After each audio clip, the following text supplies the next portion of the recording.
Tomorrow, on January 20th, South Korea enters the fourth year of the COVID-19 era. A roller coaster 3 years on from the first case being announced here, we're seemingly a step closer to the removal of indoor mask mandates. We'll look back at the past 3 years and also the next 3 years to come with Professor Howard from Seoul National University. Welcome to the program. Good morning. Good morning. So let's start with the first question. Professor, we've come a long way, let's be real. Tight border restrictions, mandatory QR check-ins, and also easing of the outdoor mask mandate, much more. How would you evaluate the past 3 years? I mean, what has Korea done well to fight the pandemic?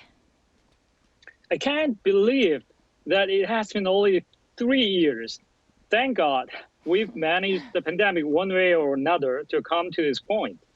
I would give a good grade to the Korean government for the first year in implementing very tight and exhaustive quarantine measures, which are summarized by 3 T's. In other words, testing, trace, and treatment.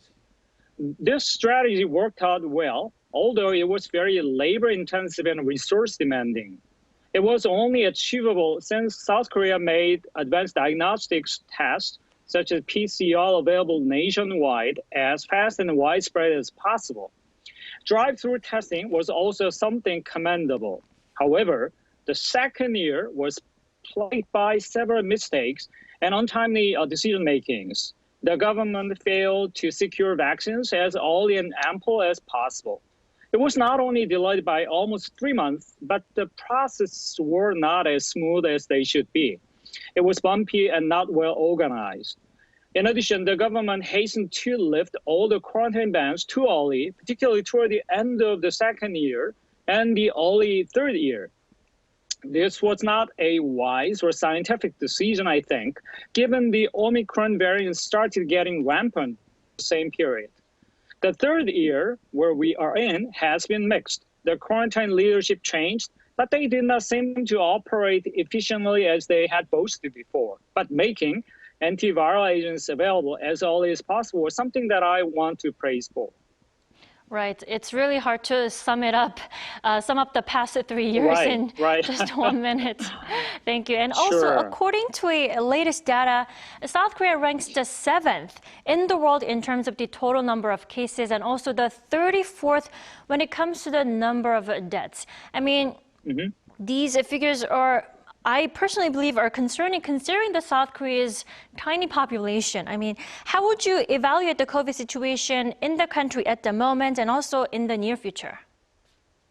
The statistics is both alarming and reassuring. As you have just said, the cumulative confirmed cases of a population in South Korea is almost top in the world, nearly doubling that in the United States. However, when it comes to death caused by COVID-19, we have a totally different picture. South Korea has done well in the arena, leading to a very low case fatality rate, which has been maintained at or below 0.1%, which is very, very low. The Omicron subvariant features are something that we need to watch closely. The BA.5 has handed over the leading subvariant position to BA 2.75, and BQ.1 is also increasing. Partly reflecting the fact that more people are started to travel abroad now.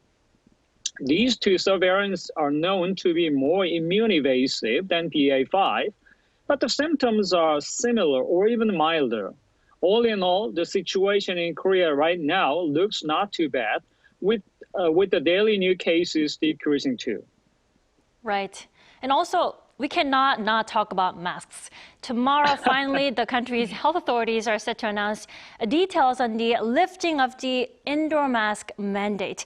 I'm sure it's something that all of us have very looked forward to, but there are also voices of concerns over the move. Sure. What do you think in South Korea in particular needs to be extra mindful of after the restriction is lifted? Well, I'm one of those who have looked forward to having the indoor mask mandate lifted. The government said 3 out of 4 conditions were met for the lifting, and I agree. Of course, there are people who have concerns of this move. But I want to humbly point out that the indoor mask mandate has not been as effective as it was or it had to be. If I'm not seriously mistaken, South Korea is the only advanced country in the world that still requires wearing indoor masks.